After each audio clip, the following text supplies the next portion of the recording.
$100 to come and look at it, which is not too bad. I think $100 just to come look at it and give you some feedback, that's not bad. I was expecting it to be like a lot of these guys, it's gonna be $400 or $500 just to look at it, because they know you, they got you over a barrel. What are you gonna do without water? Yeah. So but then this guy's also saying, like, okay, you know, if the well has to come out and we gotta slap a new one on there, it's gonna be probably a little past $2,000. I was like, okay, good information. But here I have community, and so I'm very fortunate. Now, this well is 300 feet deep, and so we've got we you know, so Fred jumped on it. He did some measuring, he did some experimenting, he did some looking up things on the internet, and then we brought in Jim, who is like a solder jockey, and so he designs electronic board stuff, you know. And so then he came and said, there's a short, and they narrowed it down so far to say there's a short, and it's in the well, the deep well, the 300-foot deep well. And so, because of course with most systems, when you live rurally, you have two pumps. So you have one pump that pumps into a cistern, and then you have a second pump that pumps water from the cistern into the house. And then of course there's also going to be a pressure tank with a bladder in it, so that it keeps pressure for the house. So there's a short in the well, and so we've got one of our boot camp people here now, and so Cliff and Fred popped the well cap, and they're looking down in there, and they're trying to get things disconnected so they can pull up the plumbing and all the wire that goes down to the pump 300 feet down. And so they get it disconnected, and but there's like, normally there's a rope right there, and so then you can take the rope and tie it off to something, and the rope's usually already tied off to something, but it's kind of like, so that way you grab the rope and you pull it all up and out. Now it's going to be really heavy, but the rope is what you use. There was no rope, so they had to go, and then the connection's like a good 6 feet down, and so they're kind of like, okay, we got to get down to that connection 6 feet down there and get something connected. So they had some ropes and some straps connected to it. They disconnected it, and then they pulled it up, and then one of the ropes broke. Uh-oh. And so it's like, it was a pretty heavy duty rope, and they looked it up later, and it's like rated to 3,000 pounds, and they're like, this isn't 3,000 pounds. And so they're kind of, you know, they're little, but then when the rope broke, then it fell enough that the strap that was, you know, they had plan A and plan B, then a knot on the strap broke because it had a good jerk. Like it fell a bit and went wham. Right. So there it all goes down the well. Ah! So man. It's like, and you look down the hole, and it's like, I can't see it. So we get our best flashlights and stuff like that. And so then they call the well guy, and the well guy says, the best way to get light down there is you got to get a mirror, and when the sun comes out, you angle the sun down in there. No flashlight is going to be nearly as powerful as the sun. And so, so we did that, and we also had like binoculars, and it's like, okay, and we're thinking like it fell maybe 10 feet, yeah. Which, you know, and it's like, no, it fell like 50 feet. And it's like, how the hell does it do that? I mean, the pump is just going to be like maybe 10 feet off the bottom, and it's going to be getting watered about there, so that it doesn't like suck in so much sand and mud and whatnot. Yeah. And it's like, no, it fell 50 feet. What is up with that? So then Fred is quite the machinist, and that's what he did in a previous life. And so he went and we've got a cutting torch. Actually, we've got a cutting torch, and we've got a plasma cutter. We got a lot of metalworking gear here, and so he fashioned us up. Let's go fishing for pipes, fish hook kind of thing. So it's this massive hook to hook onto this. And so after a few hours of fishing, he caught himself some plummen and managed to get it pulled up. So as I'm talking to you, and then yesterday at the end of the day, so after all of this adventure, at the end of the day, then it's like, okay, they got it up, and they've got stuff they can hold on to, and they've got it strapped into this part of the universe like 8 different ways. So Yeah. because you only have to have it fall down the well once to learn that lesson.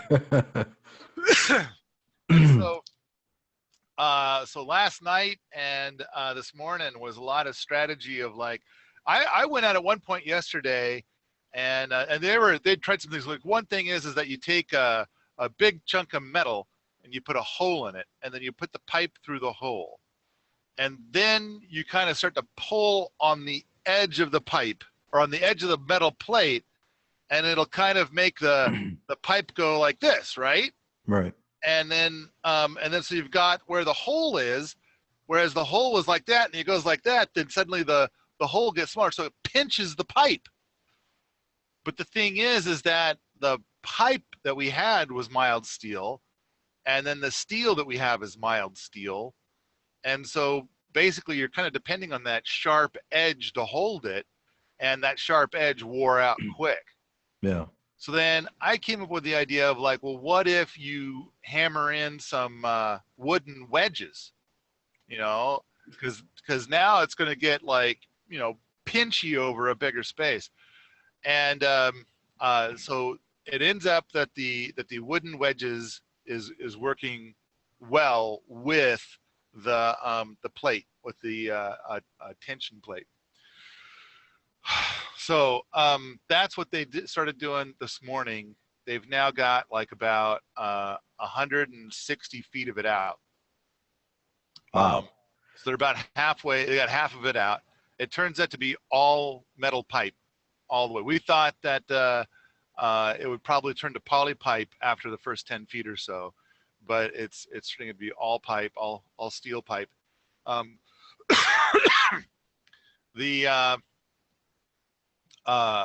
So I'm guessing that this well was put in the 80s, and we're all kind of talking about it, and it's like somewhere around the 90s, then people putting in wells would have switched to poly pipe, but this one's steel. So all right, I'm not seeing any more comments about that. Maybe people have heard all that they want to hear about that kind of stuff. Afternoon, everyone. Snowed in upstate New York. Yeah. So that's been a big thing. The other big thing is that I've got the 4 DVD set, the first 4 DVD set about rocket mass heaters, the second 4 DVD set about rocket mass heaters, and then the 3 DVD set called World Domination Gardening. And then there's, Jack convinced me to try and make all my podcasts for free, but then make these convenient zip files that cost a little something. Mm-hmm. And so then I put all the cost a little something stuff up at this site. So at Scubbly is where I had all this stuff hosted. And then on January 1st, Scubbly said, we're closing down, right? We're shutting down. We're shutting down.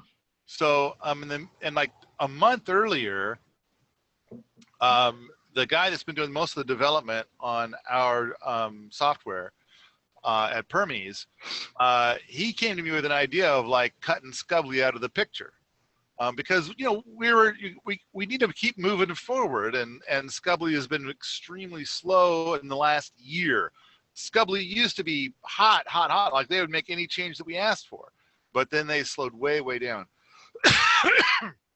So anyway, Devika, the developer, he comes back and he says, okay, what if we did this? What if we did that? What if we did what? And then so I got this email on January 1st, and it's like, okay, Devika, go for it, man. And so then we've had a lot of other stuff we've needed to do, and but he's finally got this online. And last night I sent out an email to the Plotsketeers, so all the people that are signed up on my daily-ish email, and they checked off the box that says, I want to help with Paul's plots on Paul's devious plots on world domination. Yeah. Oh, sent all of them a thing saying, come test. So we made it so that was like one of the videos was available for a penny. And so, you know, how did the PayPal transaction go? We got a lot of awesome feedback. We're going to make a bunch of improvements. So lots of time has been dumped on that. So for those that don't know, Scubly was a platform for affiliation, right? Where you could sell products for affiliate fees or earn money. Well, primarily, it's a place where you can sell your digital junk. Right. So we were selling the videos as well as the podcast gobs, and we had the playing cards available as an ebook. But you know, Ernie and Erica sell their plans there. They're, you know, as PDF files. So there's a bunch of stuff there, and we want to manage the affiliate stuff too. So, but that's the next phase. In fact, hopefully later today we're going to have everything running so that people other than me will be able to sell their stuff on Permies, and then hopefully sometime tomorrow we'll have the affiliate stuff running, and you know, we'll just keep pushing. So there's going to be a Permies affiliate program where I could put stuff up on Permies, throw in an affiliation. That's cool. That is cool. Well, I mean, we've been trying to convince people for years now to take advantage of this, because there's a bunch of stuff out there that people have created that are like homesteaders and permaculture enthusiasts, and they're like, okay, I made this stuff and I'm going to put it out there, and then hopefully this will be my income now while I live out in the middle of the sticks and do homesteading. Mm-hmm. Or it's something that they've made that it's like, I hope to sell lots of it so that I can go out to the homestead. And then at the same time, there's some people that have put together websites or collected a bunch of emails and stuff like that. And it's like, they could alert their peeps about this stuff and get coin. Yeah. And so, you know, there's so many different ways this can all work. So, but it's all about bringing all the people together to try and like make a go of it in all these different ways. Now, at the same time, I give away mountains and mountains and mountains of free stuff. No problem. And at the same time, it's kind of like, okay, how do we get it so that, I mean, like 8 years ago when I first met Ernie and Erica, it was kind of like, man, you guys shouldn't be working at suck jobs. You should be working at awesome. You should be doing rocket mass heater stuff, making coin with this, and now they do. Yeah. And now this is their, you know, rather than having their days pissed away working at some job, you know, just to pay the bills, you know, now they work full time on rocket mass heater stuff. And I think I want to see a lot of that happen in the homesteading world. So there's those of us that are like out in the country now and trying to make a go of it and get an income, and then there are also some people where they want to get out. So at the same time, along those lines, another thing that we've set up, which is I think all of the development is there, but we just haven't tested it enough yet. And that is the idea that, you know, I talked about this thread boost thing that we have, and that's set up with an affiliate fee. And so then if you, Josiah, like know of some company and you go out there and you create a thread for them, and then and set it up with the affiliate thing, and then they go and they buy, you know, $100 worth of thread boost, then we've got it set up so that you would get $40 of that. Nice. So, 40% affiliate. Yeah. That's good. I mean, there's all these people like, oh, we set it up with a 5% affiliate fee, and it's kind of like, you know, motivate. Yeah, it's like no one's doing anything with that. Yeah. And it's like with if you do Amazon is like 7.5% or something like that. But if somebody follows your link and goes and buys this thing off of Amazon, there's a good chance they're going to spend 2 or 3 times that much buying other crap too. So, yep. So then it ends up being kind of sort of what, like 20% or better with Amazon. And that's with Amazon. Everybody, you know, trusts Amazon far more than anything else. So it's kind of like, all right, so what are you going to offer? And it's like, you got to offer, like, and in all the stuff that I've learned, if you don't offer 40%, it's like hardly anybody will even touch it. They don't want to come anywhere close to it. Yeah. Okay. So that's where a big spot, and then of course now I posted something recently about going to Hawaii in December. Do you have a passport? Yeah. Yeah. You don't need a passport for Hawaii, do you? You will. Why would you? You will in January. What? Yeah. If you. So they're seceding from the United States, or what? So Montana. There's like 5 states, and Montana is one of them. And you and I both live in Montana. I assume you have a Montana driver's license. Yeah. And so today, if I want to go jump on an airplane and fly someplace inside the United States, I just have to wave around my Montana driver's license. And it's like, I'm all good. I'm set. And then, of course, they want to grope me and, like, take pictures of my junk and like, you know, grab my tits and shit like that. You know, and that's just like, oh, that's just part of what it is. Now, of course, if this was 40 years ago and somebody tried to grab your junk and you know, go in and get on a plane, a proper Montanan would have knocked that guy's teeth out. Yeah. And so, and that we would have all been in line, been like, yeah, that was the right thing to do in that situation. So yeah, grabs your junk and you don't know him. That's just the way. That's the right thing to do. Now things are so different. Just gradually, it's like, how do you? It's like that whole boil a frog thing. Yeah, yeah. So yeah, apparently come January, because there's this thing called Real ID, and I haven't read much about it, but I did see that, like, all sorts of groups are like, this stuff is a massive violation of privacy and is not okay. And Montana is like, fine then, our people just won't fly unless they went through all the bullshit and know exactly what they're getting into with a passport.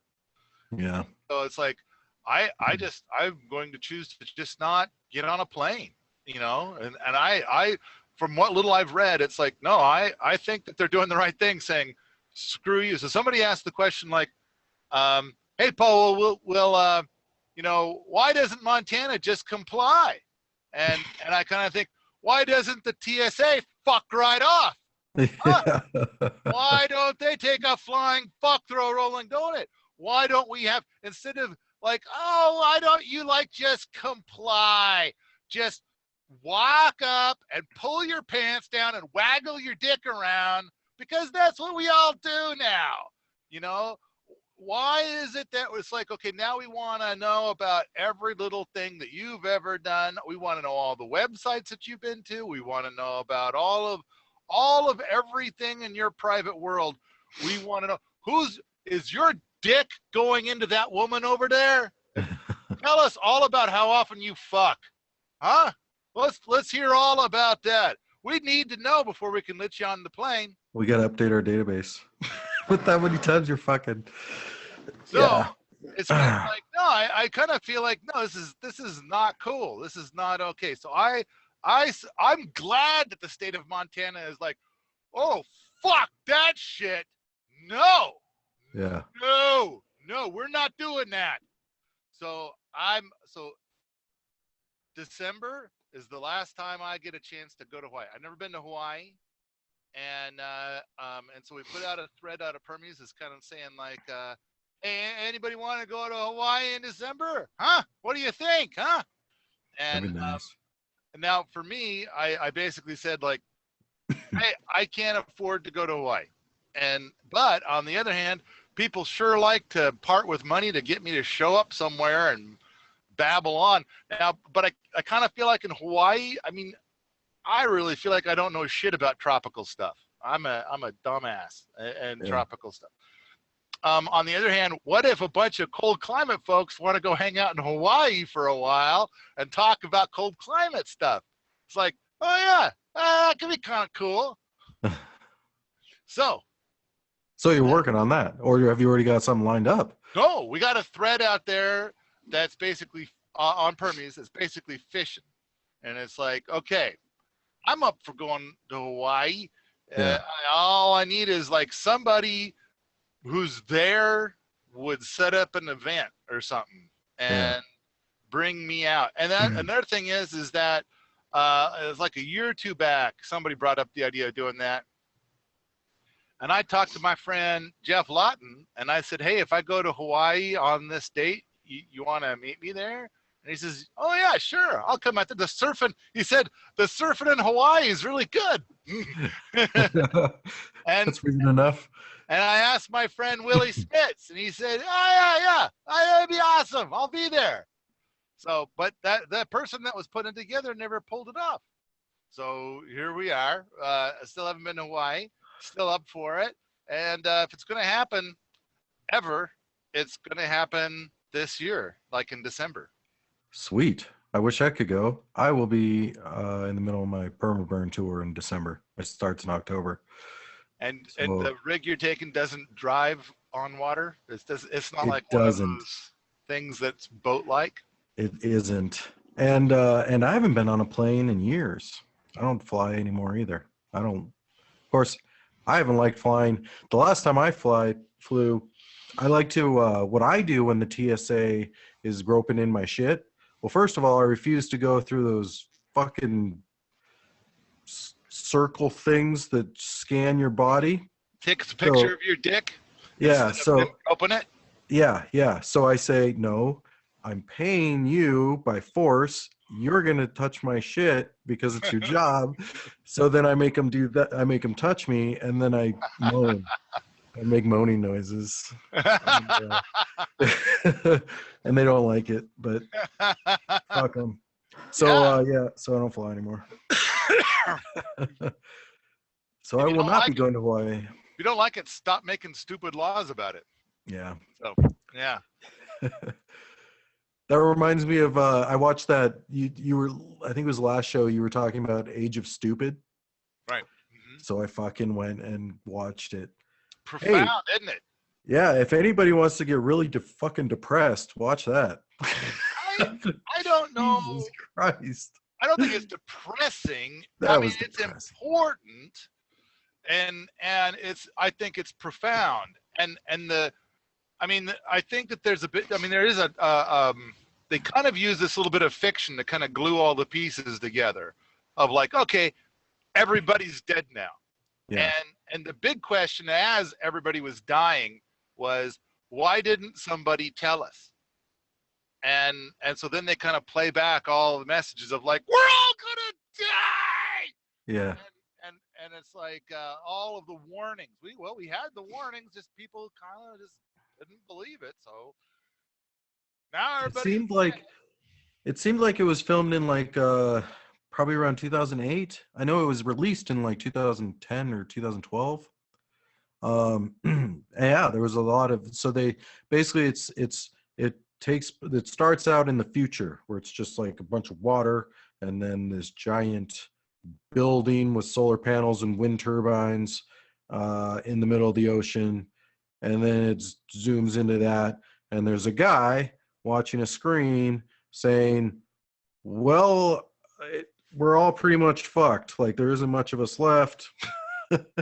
And then he goes through and plays all these clips. Now all the clips they're playing, this is where they call it a documentary. All the clips they're playing are like documentary clips or newscasts that actually happened and shit.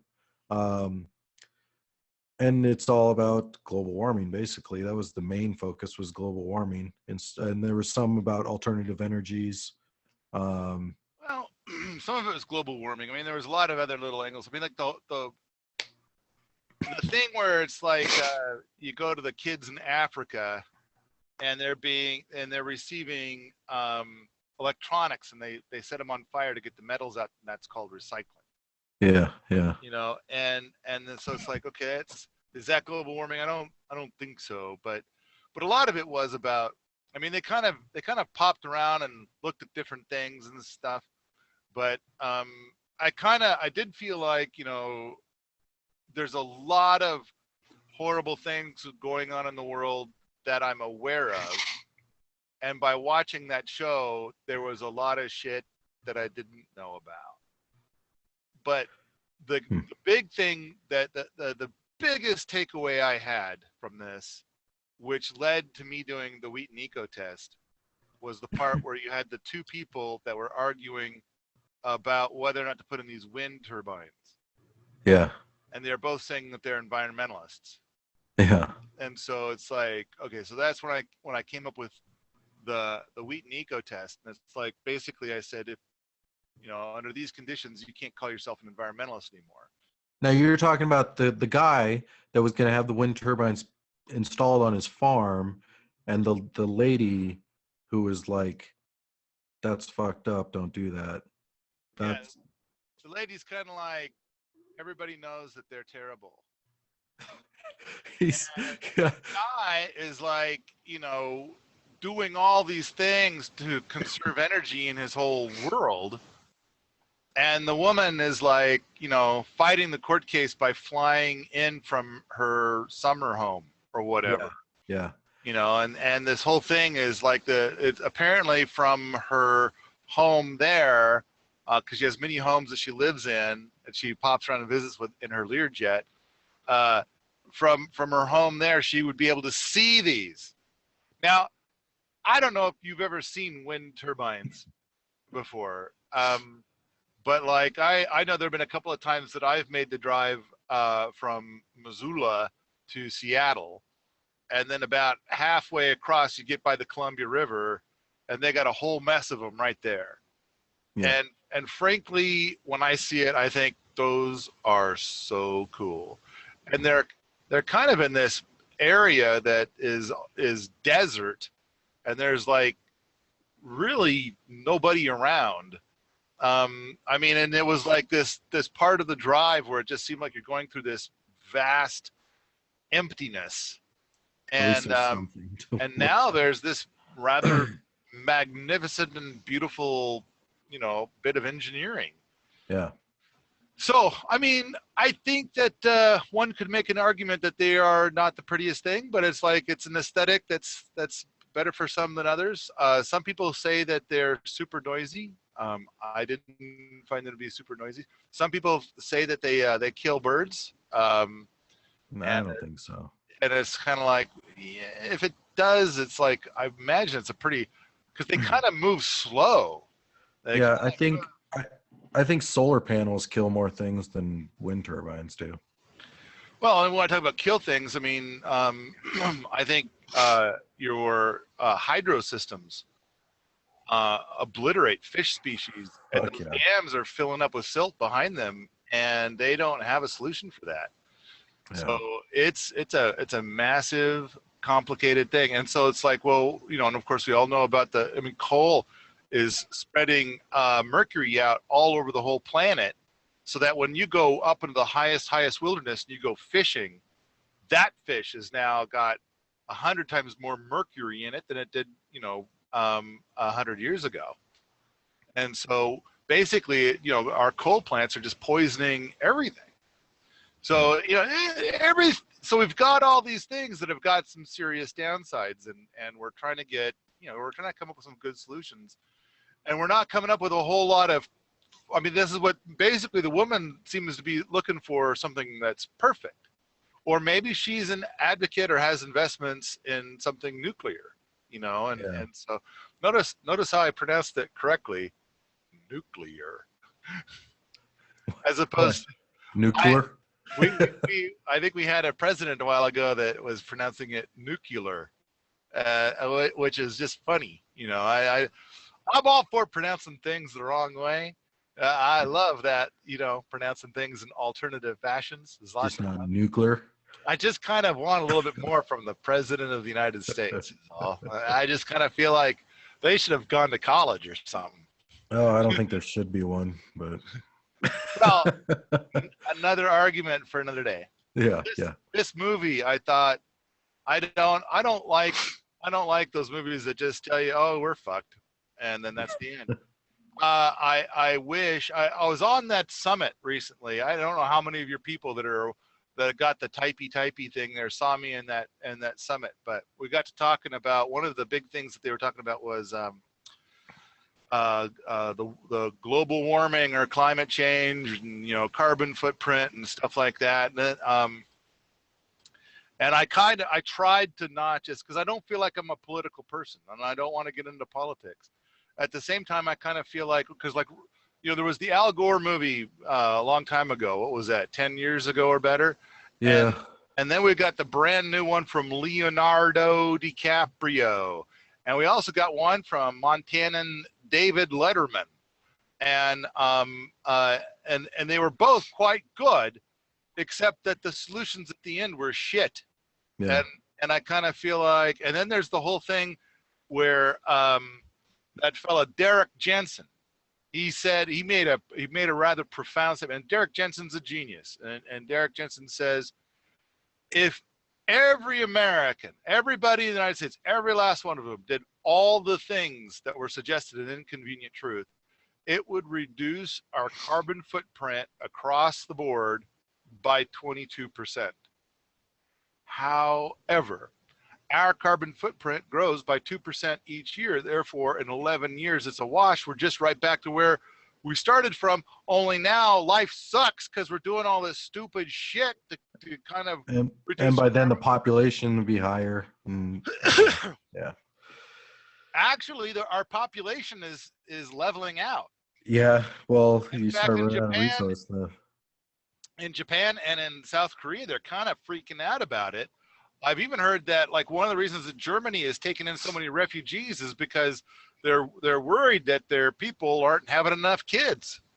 And but in Japan, I saw something recently that said that of all of the people in Japan aged 18 to 36, so prime breeding age, 40% of them are virgins. Holy so like, crap. Don't even consider what number of them are having kids. That's just boinking. Wow. Yeah. And that's why those robots are so popular there. And so anyway, there's a question of the government. It's like, should the government be doing something about it? You know, but that's another thing for another day. The key is that, and I think in South Korea it's even worse than that. And so, but there's a bunch of stuff out that's showing that, you know, populations for a lot of countries are leveling off and might be on the way to a decline. So, yay, overpopulation isn't so much of a problem anymore. I mean, if nothing else, it's worth taking a look at again and seeing how screwed are we, or are we screwed in a different way now? Yeah, well, it's interesting to when you observe like animals in nature, you basically have like an R selection and a K selection, right? So K selection would be like the like rabbits, where they're just fucking all the time. They don't really care about their babies, and there's food everywhere for them, right? So they have a bunch of kids. And then the R selected, I hope I got that right. But anyway, the R selected is the things like the bears, the wolves, the animals that are meat eating. Their babies take a while to develop, so they're not just up and running right away as well, like as the rabbits are, or as quickly. The food's more scarce, so there's longer times that they're with the mother, and they're learning how to do things like how to forage for berries or whatever. And so the K selection, the rabbits, they are populating like crazy, and they're under a great amount of stress. And they tend to, the more stress they're under, the more babies they have. And so I always wonder what it's like for humans, whether I think it's almost too advanced to even wonder, I guess, whether or not humans would populate more under high amounts of stress or less. Anyway, nobody cares. All right, let's go back to the whole Derrick Jensen thing about 22% reducing our carbon footprint. 22%. Yeah. So basically, the thing is that an inconvenient truth.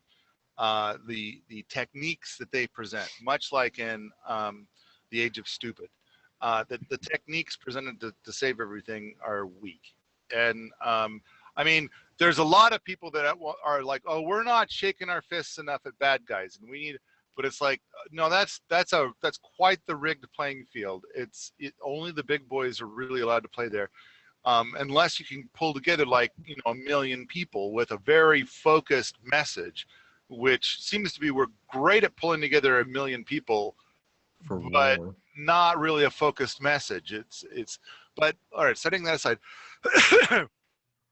a better recipe for how to.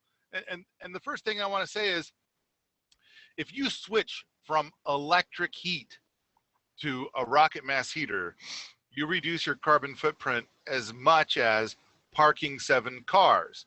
Yeah. So I kind of feel like, let's put that at the top of the list. Apparently, Al Gore, of course, back then, rocket mass heater still a bit of a new technology. But hey, Leonardo and David Letterman, it would have been good if you'd have mentioned that. It would have been helpful. And planting some trees. That'd be nice and helpful. Planting trees, that's a good one. Now, and we could talk about like a clothesline, and we could talk about all kinds of stuff to make your life more luxuriant while at the same time reducing your carbon footprint. But I guess there are some things in there that are rather profound. And now Geoff Lawton says all of the world's problems can be solved in a garden.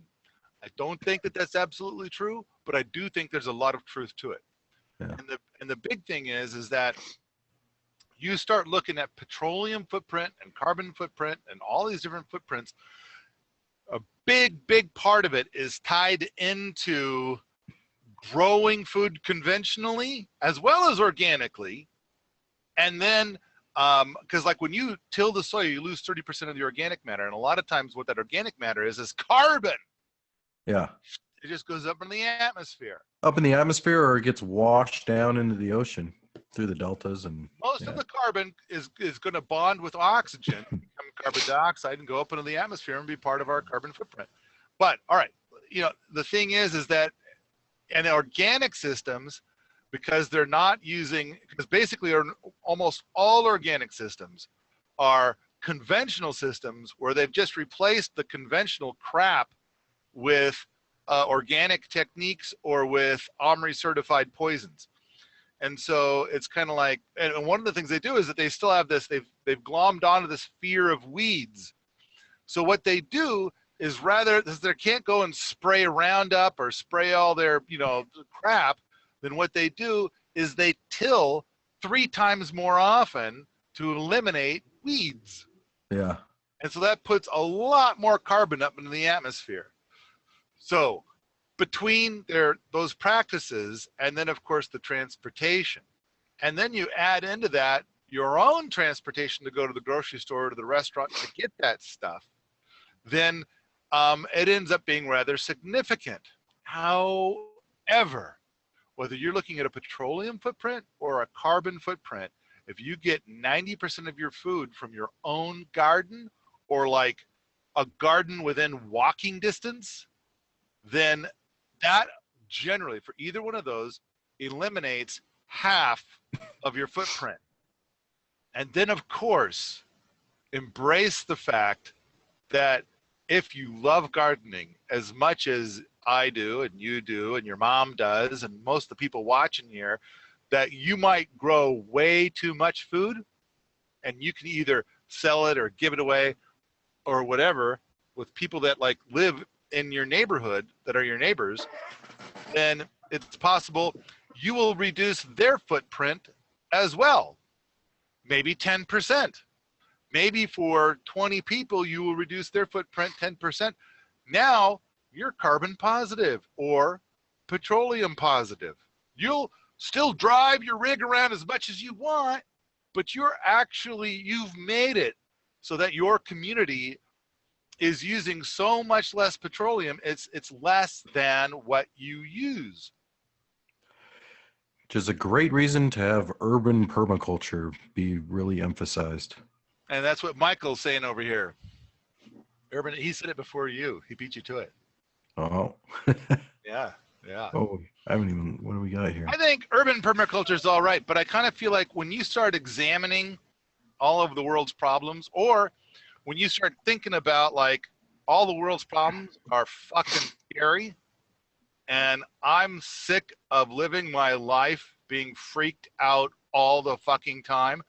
And of course you should be, because you know, what happens politically could have a big impact on you. If you live in the city and then a dumb fuck is elected president, and then a dumb fuck is elected mayor, and a dumb fuck is elected governor, and dumb fucks rule all of this shit, they'll fuck it all up. And one day you will be fucking hungry, and all your neighbors will be hungry. You might have a big, magnificent garden, but all your neighbors got so hungry they took it in the middle of the night. And you're thinking like, well, I'm armed to the gills. If they try to take my food, I'll shoot them. Like, turns out they're sneaky fuckers and you missed them.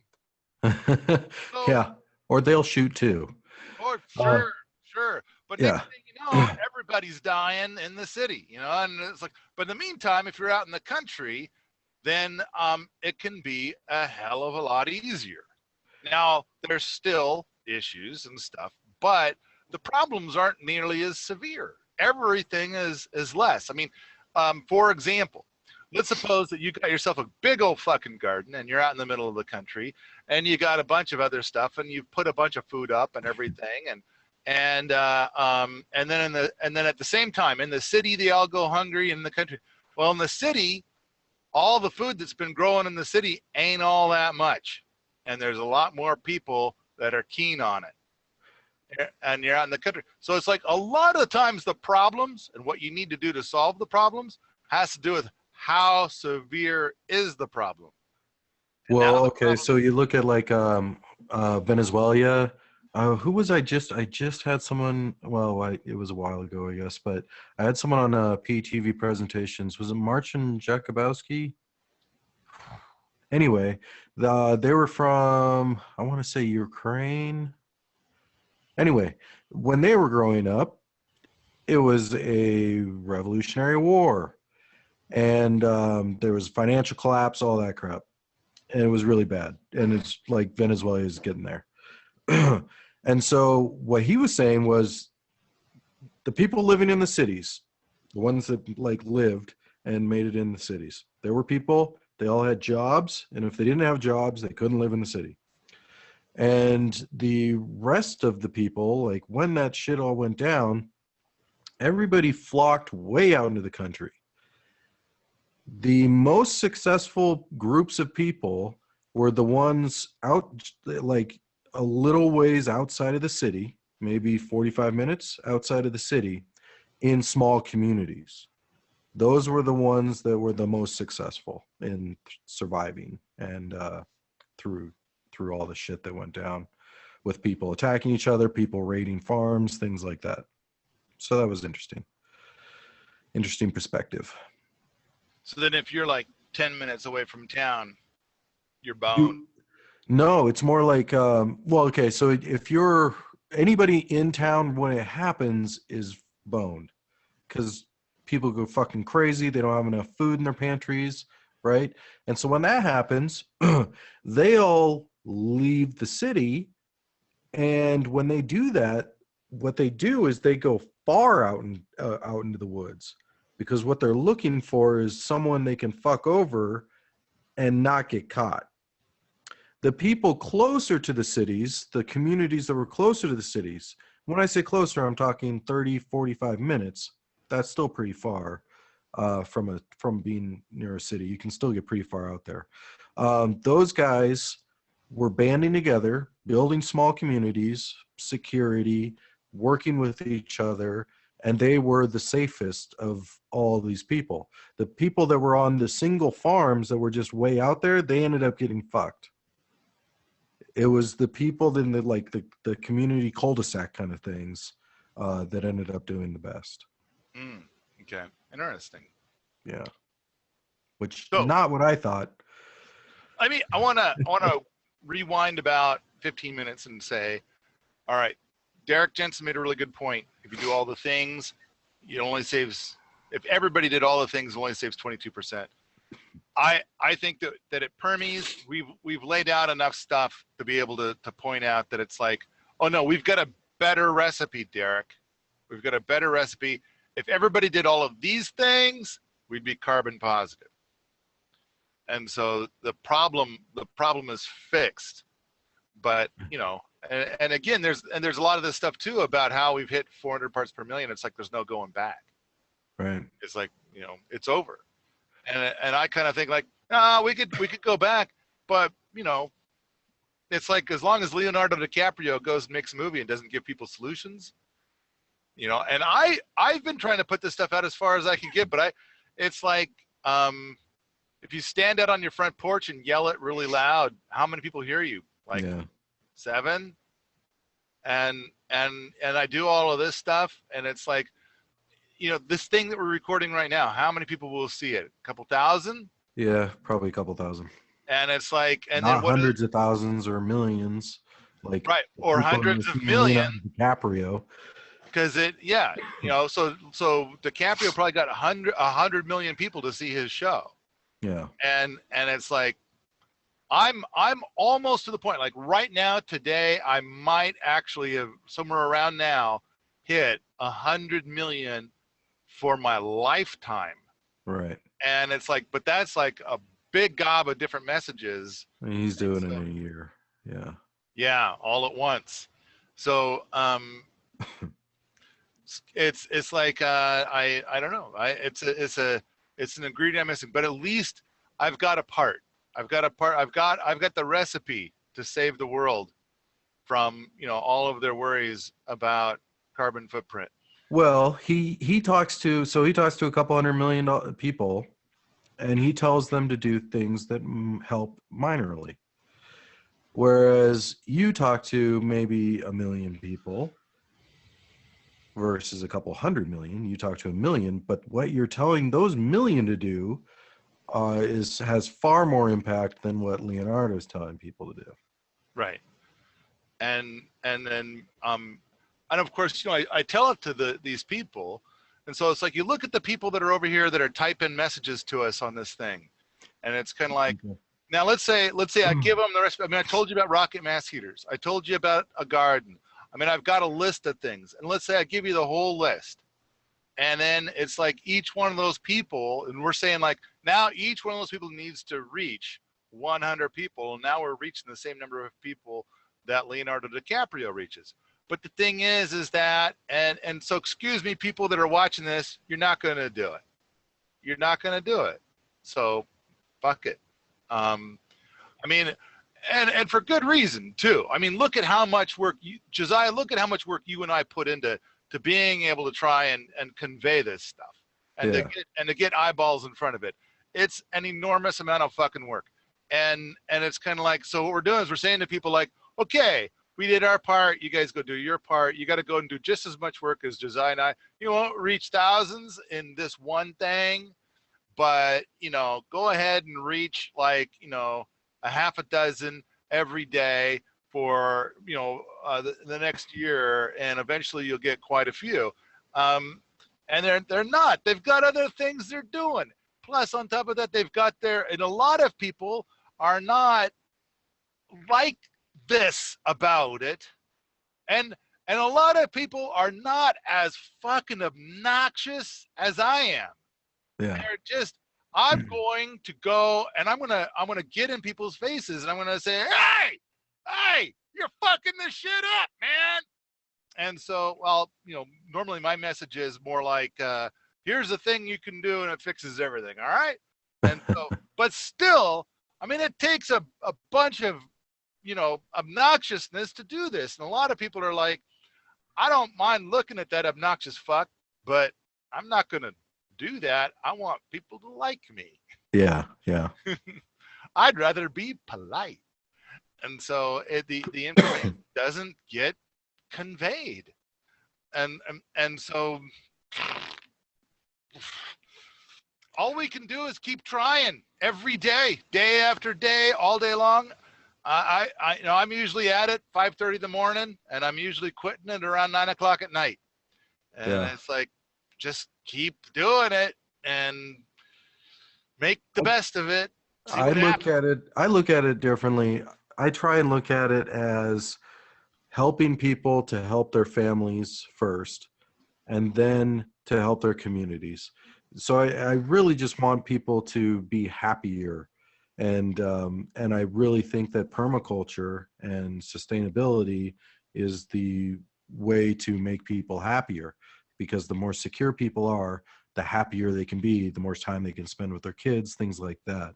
And that's what ends up building a better world. So I'm more about just focusing on what can be done to make those people happy in their own lives. And I think the way to do that is through sustainability, permaculture practices, things like that. And I think that has a big, profound impact, especially with people raising children. I think a lot of the work that I've seen you do and I've seen Jack do is kind of geared towards, like, how can we find ourselves living a life where we're not freaking out about all this shit all day long. Yeah, because there's a lot to freak out about, and it can get really fucking depressing. Yeah. Like I want to go to Hawaii, and it's like, oh, we gotta grab your junk while in order to do that, and we need to know we need to not only know about all your history, and we'll sit here, somebody making about minimum wage, and decide whether or not we should let you on the plane, not because we think you're a terrorist, but because you don't vote the way that we want you to vote, and so that kind of crap. It's like, so anyway, all this super creepy shit, and it's like, man, you know what? If I just stayed home and got into a comfortable chair and drank lemonade and watched the clouds pass, that sounds way better than going to Hawaii, where somebody's going to have to, like, some ugly fuck I've never seen before is going to have to hold my junk, and I'm told I have to do it because that's what everybody does. Yeah. And if everybody's cool with that, I'm thinking, like, everybody's fucking nuts. So, all right. I'm surprised they haven't started doing, like, DNA shit with those passports and stuff. I don't know. It's getting there, but I don't know. I don't fucking fly anymore. So we have, I think we have a good recipe for, like, repairing all the things people are freaking out about. And yes, thank you so much, Josiah and Jack, for making it so that it's clear. We can see a path to being able to kind of go, oh yeah, now I don't have to sit here and freak out. And when those of you that are watching this are still living in the city, you got to drive into that big brown cloud every day, and you got to sit in that, you got to do that commute, and then you're there, and then you go and you get your food, and you know that it's just loaded with toxic gick, and it's probably going to give you cancer. And then you go to Whole Foods thinking, I'm going to buy organic, and it says organic on it, but you can sit there thinking, like, I think that they might be lying to me about how organic this is. And it's like, and everywhere you go, it's a bunch of lies, and it's like, but you're told, just roll with it, man. Just it's normal. It's normal. This is just the way it is. Yeah. Hey, why don't you go watch a new movie or something? Take your mind off of it. Yeah. And hey, when you get home, at least you'll be able to watch porn. There's some way to pass the time. Yeah. They got. So you can go back and do it all over again.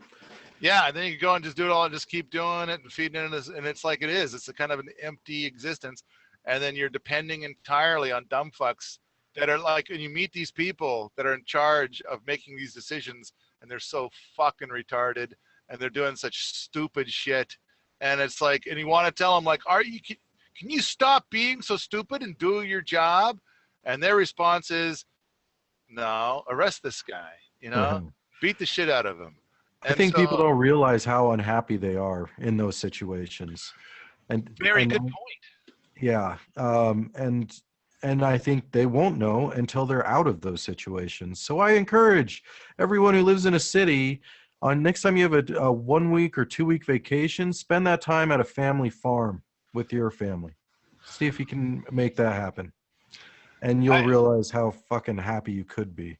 I guess it seems to me like I'll go into town for something or go, like we went to Seattle not long ago, and then it's like all of that stuff, and then we meet people and they're talking about all the healthcare shit they're going through, and all of these different things from all these different angles, and the travel stuff and all, and it just sounds like one great big giant day after day piece of shit. It's just shit all day long.